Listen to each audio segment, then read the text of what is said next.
여러분 안녕하십니까? 2021년 11월 17일 맞아서 오늘도 하나님께서 우리에게 주시는 생명의 말씀을 함께 나누겠습니다. 욥기 27장 1절로 12절입니다. 제가 봉독합니다. 욥이 또 풍자하여 이르되 나의 정당함을 물리치신 하나님, 나의 영혼을 괴롭게 하신 전능자의 사십을 두고 맹세하노니 나의 호흡이 아직 내 속에 완전히 있고 하나님의 숨결이 아직도 내 코에 있느니라. 결코 내 입술이 불의를 말하지 아니하며 내 혀가 거짓을 말하지 아니하리라. 욥이 이렇게 말해놓고 이어지는 말씀에는요, 그의 친구들이 자신을 죄인으로 악인으로 정죄하였기 때문에 거기에 대한 자신의 반응, 의의 고수를 말하고 있습니다. 5절 나는 결코 너희를 옳다 하지 아니하겠고 내가 죽기 전에는 나의 온전함을 버리지 아니할 것이라. 내가 내 공의를 굳게 잡고 놓지 아니하리니 내 마음이 나의 생애를 비웃지 아니하리라. 나의 원수는 악인과 같이 되고 일어나 나를 치는 자는 불의한 자같이 되기를 원하노라. 아멘. 오늘의 말씀에 보면 상당히 욥이 좀 과격하게, 좀 속된 말로 가면 이판사판 나가는 그런 마음으로 말하는 모습을 볼 수 있습니다. 하나님께 대한 호칭도요 아주 좀 거칠어요. 제가 다시 읽어볼게요. 1절 욥이 또 풍자하여 이르되 나의 정당함을 물리치신 하나님, 나의 영혼을 괴롭게 하신 전능자, 이렇게 호칭했어요. 여러분, 솔직히 저는 이렇게 하나님께 대한 호칭을 이렇게 못하겠어요. 왜? 혹시 이렇게 하나님의 이름을 망령되이 일컬게 된 자에 대한 계명이, 십계명이 있잖아요. 벌 받을까봐도 이렇게 못하겠어요. 근데 욥은요, 지금 그렇지 못합니다. 그가 얼마나 인생의 고통과 비참 가운데 빠져서 하나님 앞에 자신을 완전히 적나라하게 다 까불려 놓고 이제 감정의 소통으로 부딪혀 나가는 거예요. 여러분, 사람이요 이렇게 극한 상황에 닿아지면 어떻게 보면 이렇게 적나라하게 자신의 모든 체면과 위선과 허울과 가면을 벗고 이렇게 진솔하게 되는 거 아닌가. 여러분, 부부간에 함께 오래 살다 보면 고운정 미운정 다 주고받아가지고 뭐 허물도 없고 그냥 막 서로 막 대할 수 있게 되는 거 있지 않아요? 저는 욥이 지금 그런 상황까지, 그런 지경까지 가지 않았나 이런 생각이 들어요. 하나님께 향하여서 나의 정당함을 물리치신 하나님, 자기는 그렇게 살지 않았는데 왜 나에게 이렇게 고통 가운데 비참 가운데, 또 친구들이 말하는 것처럼 죄인이라고 하는 죄인의 결과로서 이런 것이 왔다고 하는 그런 비참함까지 자기를 왜 버려두시냐 이거지요. 왜 나의 정당함을 왜 물리치시냐 이거죠. 또 이어서 뭐라 했어요? 나의 영혼을 괴롭게 하신 전능자. 이 표현도 참 과격해요. 나의 영혼을 괴롭게 하신 전능자. 지금 욥은 그 신체적인 정신적인 고통뿐만 아니라 그 영혼이 정말 큰 번민과 고통 가운데 있어요. 자기가 당하는 그 고통의 고난의 의미가 무엇인지 찾고 묻고 두드려봐도 응답이 없으니까 지금 이런 상황까지 가지 않았는가 생각을 해보는 것입니다. 자, 욥이 바로 이 하나님께, 이 하나님의 이름으로 맹세를 지금 하고 있습니다. 이어지는 말씀 보게 되면요, 나의 호흡이 아직 내 속에 완전히 있고 하나님의 숨결이 아직도 내 코에 있느니라. 이게 내가 결코 불의를 말하지 아니하면 내 혀가 거짓말하지 아니하니라. 욥은요 지금요 비참과 고통에 빠져서 겨우 호흡만, 숨만 지금 쉬고 있는 그런 정도. 그는 또 다른 말로 표현했어요. 하나님의 숨결이 아직도 내 코에 있다. 그러니까 하나님이 나의 수명을 이렇게 좀 겨우 숨만 쉬는 정도로 이렇게 연장해 놓으신 이 상태에서 내가 할 말이 있다, 할 맹세가 있다, 하나님 이름으로 내가 할 맹세가 있다, 이렇게 지금 나오는 거죠. 그럼 뭐냐? 욥이요, 자기 모든 재산을 다 잃어버렸어도, 자식들을 잃었어도, 몸의 건강을 잃었어도 하나님과의 관계성에서 붙잡고 있는 그 의가 있었고 의의 관계성이 있었거든요. 하나님께서도 욥기 1장 8절에 사탄에게 욥을 칭찬하면서 네가 욥과 같은 사람을 보았느냐? 이같이 순전하고 악에서 떠난 자가 없느니라. 욥의 그 신앙의 그 순수성, 하나님과의 관계성의 그 의의 그의 아름다움을 그렇게 칭찬했거든요. 근데 친구들이 뭐라 했어요? 네가 이 고통과 이 재앙의 비참에 빠진 것은 너의 죄가 아니고서는 이렇게 될 수가 없다. 어떻게 하루아침에 모든 재산 잃어버리고 자식들 잃어버리고 네 몸의 건강까지 잃어버리는 이런 그 저주성 이런 재난에 빠질 수가 있느냐. 이건 뭘로 봐도 이것은 너의 죄로 인한 재앙이라. 인과율에 근거한 그런 그 결과로서 욥을 정죄했지요. 욥은요 다른 것은 다 잃어버렸어도 이것만큼은 붙잡고 싶었던 거예요. 자기 재산보다 자식들보다 몸의 건강보다 더 중요한 것, 하나님과의 관계성에서 은을 붙잡는 것, 이것만큼은 자기 목숨을 걸 만한 것으로 지금 나가는 거예요. 그래서 맹세하면서 지금 말하는 것입니다. 그러면서 자기를 죄인시하며 악인시하며 하나님의 너의 죄로 인한 저주가 너에게 왔다고 하는 그 친구들을 향해서 지금 말하는 것입니다. 뭐라 했습니까? 5절에 나는 결코 너희를 옳다 하지 아니하겠고, 또 뭐라 했어요? 내가 죽기 전에는 나의 온전함을 결코 버리지 아니하리라. 다시 말하면 내가 하나님과의 관계성에서 맺고 있는 의의 이 관계는 내가 결단코 놓지 않으리라. 너희가 나에게 뭐라고 말을 한들, 나를 뭐 어떤 악담으로 죄인이라고 악인이라고 별별 말을 다 해도 나는 하나님과의 관계성에서 붙잡고 있는 이 의의 고수만은 끝까지 하겠다고 하는 정말 너무나 놀라운 고백을 이렇게 하고 있습니다. 이어지는 말씀에서는요, 이것을 좀 더 구체적으로 말했어요. 여러분 6절 말씀 보시면 이렇게 되어 있지요. 내가 내 공의를 굳게 잡고 놓지 아니하리니 내 마음이 나의 생애를 비웃지 아니하리라. 이게 무슨 말입니까? 여러분요, 나는 내가 지금까지 살아오면서 내가 부끄러워할 만한 그러한 지난날 나에게 없었다. 나는 정말 하나님 앞에서 순자하고 의롭게 하나님과의 관계성에서 내가 의를 내가 붙잡고 그것을 놓지 않고 살아왔다. 지금 이렇게 말하는 것이죠. 그러면서 친구들, 지금 그의 애 친구들에게 지금 이렇게 자신의 그 의로움, 삶의 지난날을 이렇게 말하면서 그 친구들이 잘못한 것에 대한 편박을 지금 하고 있는 것이죠. 그러면서 뭐라 했습니까? 7절에 보면요, 나의 원수는 악인같이 되고 일어나 나를 치는 자는 불의함같이 되기를 원하노라.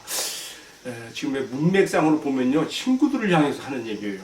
나의 원수는 악인같이 되고 일어나 나를 치는 자는 불의한 자같이 되기를 원하노라.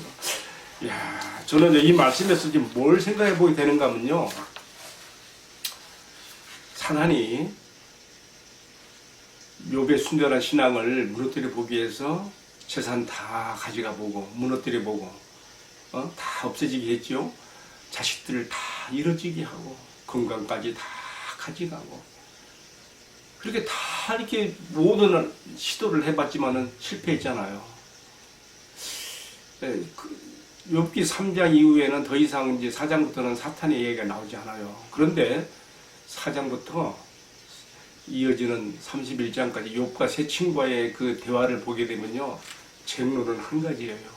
욥이 하나님과 맺은 의의 관계성을 무너뜨리려고 하는 친구들의 집요하고 끈질긴 공격이에요. 저는요, 사단이 다른 방법으로는 다 실패했어도 지금 이제 마지막으로 그의 친구들을 통해서 욥의 의의 관계성, 하나님과 맺은 의의 관계성을 무너뜨려 보려고 지금 발악을 하고 있는 그 모습을 보게 돼요. 그렇지 않고서야 어찌 욥이 친구들에게 나는 너희를 결코 옳지 않다 할 것이며, 5절에 그랬죠? 또 6절에서 또 7절에서 나의 원수는 악인같이 되고 나를 치는 자는 불의한 자같이 되기를 원하노라. 왜 이렇게 말이 나오겠어요?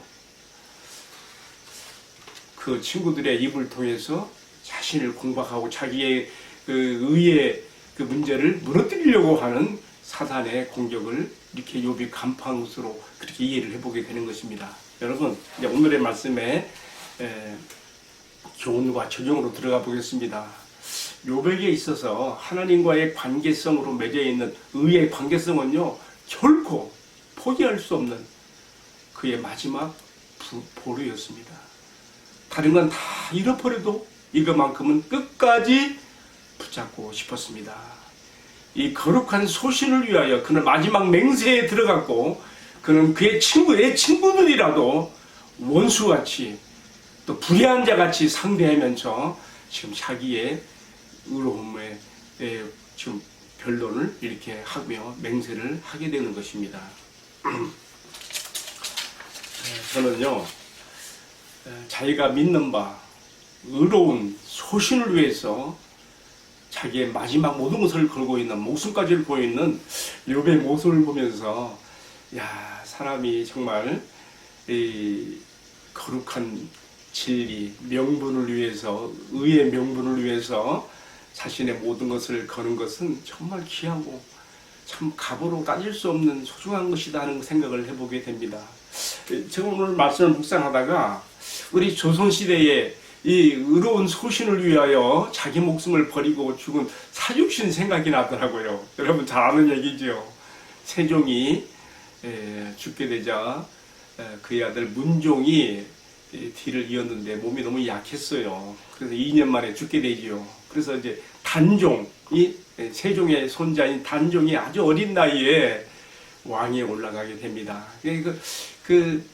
그의 삼촌인 수양대군이 이 정권을 탐탐 노리는 것이죠. 그래서 어떻게 보면 정권 반란이 일어납니다. 그때 조선의 신하들 가운데 많은 신하들이요, 명분을 따를 것인가, 실리를 따를, 아니, 제가 말 잘못했습니다.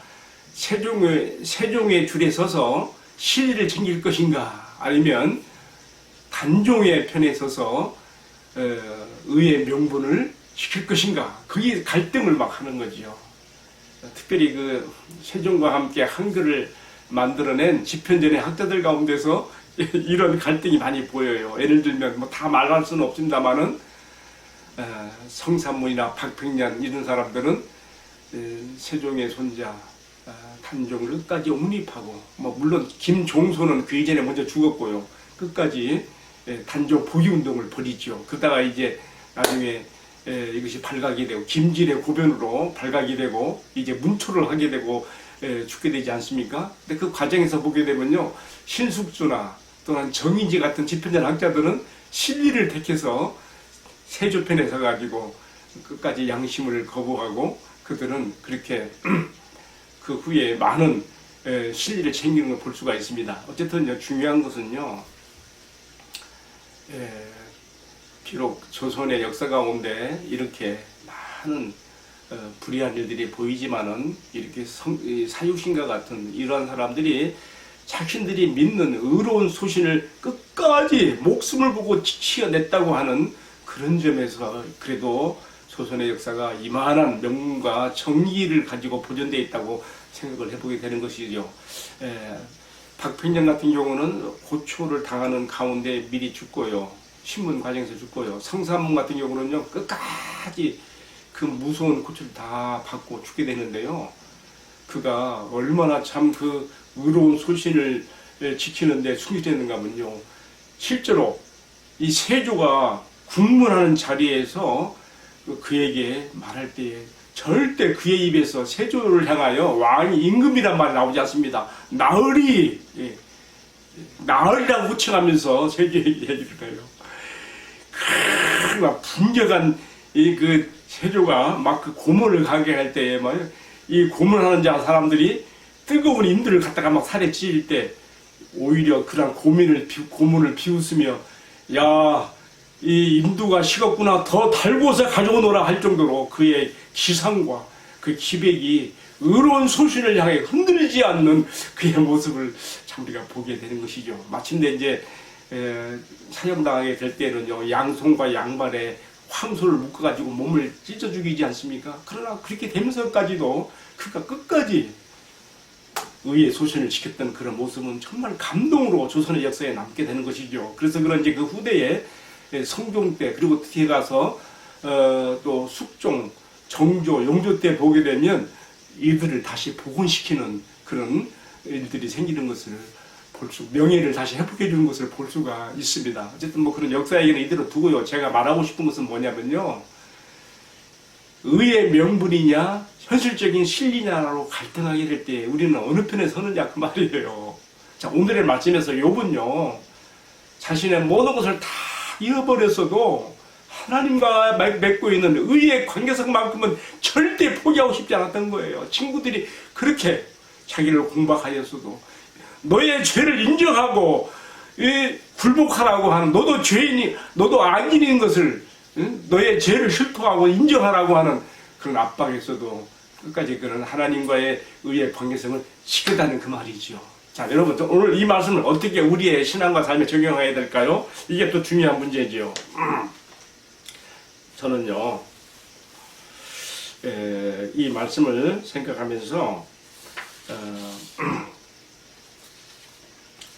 우리가 하나님 앞에서 다른 것은 다 잃어버려도 그리스도 안에서 나에게 입혀주신 의의 신앙을 우리가 끝까지 견고히 붙잡아야 된다는 것, 이거 말하고 싶고요. 또 한 가지는요, 내가 불의한 자로서 의로움을 입은 이 은혜와 축복을 생각하면서 의의 길을 끝까지 고수하며 나가는 신앙생활이 되어야 되겠다는 것입니다.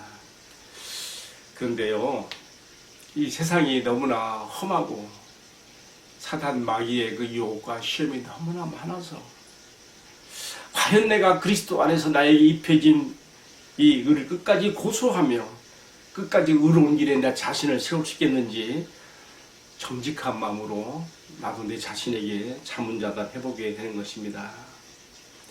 비결은 한 가지입니다. 물론 혹 넘어지는 순간도 생길 수 있겠죠. 우리는 우리 미래를 모르니까요. 그러나 우리의 분명한 결의와 의지는 욥이 끝까지 다른 건 다 잃어버렸어도 하나님과 맺은 의의 관계성을 포기하지 않았던 것처럼 끝까지 붙잡았던 것처럼 내가 나에게 그리스도 안에서 의롭게 하시고 생명을 주셨으며 나로 하여금 의로운 신분, 하나님의 자녀로서 의로운 신분에 합당하게 살아갈 수 있는 그런 비결로서 내 안에 성령을 주시고 성령의 능력을 따라 살아가면 내가 성령을 선택하는 한 내가 승리할 수 있게 하신 이 주님의 은혜를 힘입어서 내가 끝까지 이 의의 길에서 승리해야 될 것을 마음 깊이 다짐하게 되는 것입니다. 여러분, 때로 우리가 신앙생활을 하다가 참 넘어질 때도 있어요. 그러나 중요한 것은 그럴 때에도 나에게 그리스도 안에서 입혀주신 의의 관계성을 내가 끝까지 붙잡는 거예요. 사단이 내 마음에 야 믿음 생활 다 필요 없어. 너는 이미 더러워졌어. 너는 이제 그만 끝장이야. 여러분 절대 그런 말에 속아서는 안 됩니다.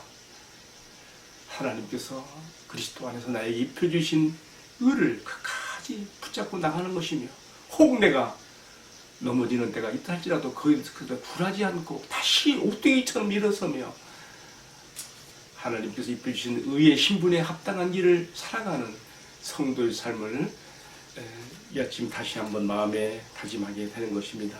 여러분, 성도의 나가는 앞길에 순례자의 길에 어려움이 많은 것 우리 모두 다 압니다. 그리고 지금 우리 시대에는요 얼마나 우리를 넘어뜨리고 우리의 의의 생활을 포기하게 만드는 것들이 얼마나 많습니까? 그럼에도 불구하고 우리 안에 주신 성령의 축복, 성령님의 내주하심을 우리가 기억해야 됩니다. 너희가 성령을 쫓아 행하라. 성령을 따라 행하라. 그리하면 육체의 욕심을 이루지 아니하리라. 갈라디아 5장 16절을 말씀했지요. 그리고 또 주님이 뭐라고 하셨습니까? 요한일서 4장 4절에 너희가 약한 맘 먹지 마라. 너희 안에 계시니가 세상에 있는 자보다 크심이라. 아멘. 여러분, 우리는 지금 이 세상에 낙을 누리라고 이 땅에 살고 있는 것이 아닙니다. 이스라엘이 사막 광야 지대를 통과하면서 가나안을 바라보며 그 목표를 향하여 나가야 됐던 것처럼, 믿음의 전진을 하야 마땅했던 것처럼, 우리도 나의 본향이며 나의 가나안으로서 주님의 품을 향하여 우리가 전진해 나가는 순례자인 것을 우리가 잊지 않아야 될 것입니다. 바로 이 소망을 가지고 내가 이 세상에 죄의 낙에 내 마음을 뺏기지 않으며 나에게 입혀주신 의를 고소하며 성령의 능력을 힘입어 성령을 따라서 의의 길을 굳게 세워가야 할 것을 이 아침 마음 깊이 다짐합니다. 기도하겠습니다. 사랑하시는 주님, 욥이 고통과 비참에 내몰렸어도, 다른 것은 다 잃어버렸어도 주님과 맺은 의의 관계성만큼은 끝까지 고수하고 붙잡은 것처럼, 그 여기에 목숨이라도 걸만한 명분을 삼은 것처럼 주님께서 나에게 맺어주신 의의 관계성을 내가 끝까지 고수하며, 또 때로 연약하여 넘어질 때도 있지만은 거기에 굴하지 않게 하시고 오직 주의 성령의 능력을 힘입어 의의 길을 끝까지 다 달려가서 주님의 품에 안길 수 있는 신앙과 삶이 되도록 축복해 주옵소서. 이 말씀을 시청하는 모든 성도들에게 성령의 견인의 은총 가운데 자신들을 굳게 세워나가는 의의 길에 서는 은혜와 축복을 허락해 주옵소서. 이 모든 말씀을 전지하신 우리 주님 예수 그리스도의 이름으로 기도 올리옵나이다. 아멘. 네, 마쳤습니다. 감사합니다. 오늘도 주님 안에서 복된 날 되세요.